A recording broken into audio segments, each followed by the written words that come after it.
रूही एक गांव की साधारण लड़की थी। हर रात उसे अजीब अजीब सपने आते थे।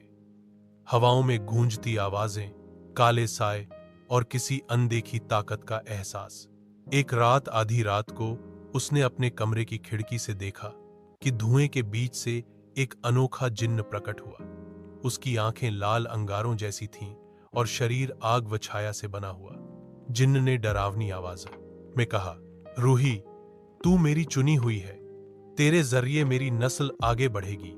रूही डर के मारे चीख पड़ी, लेकिन उसके शरीर को मानो लकवा मार गया। वह कुछ बोल भी नहीं पाई और जिन्न उसकी आत्मा पर काबू पा गया। कुछ ही महीनों बाद रूही को एहसास हुआ कि उसके भीतर एक अजीब सा जीवन पल रहा है। वह गर्भवती थी, लेकिन इंसान से नहीं, बल्कि उस जिन्न से। गांव वाले हैरान परेशान हो गए।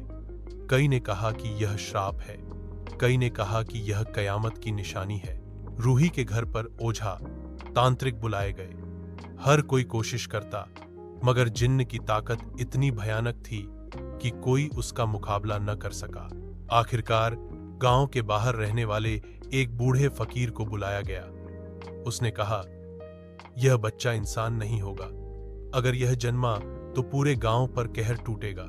पूरी रात मंत्रोच्चार, हवन और कुरान की आयतें पढ़ी गई। जिन्न बार बार प्रकट होकर चीखता, धमकाता, तूफान खड़ा करता, मगर फकीर डटा रहा। आखिरकार सूरज उगने के साथ जिन्न राख की तरह बिखर गया।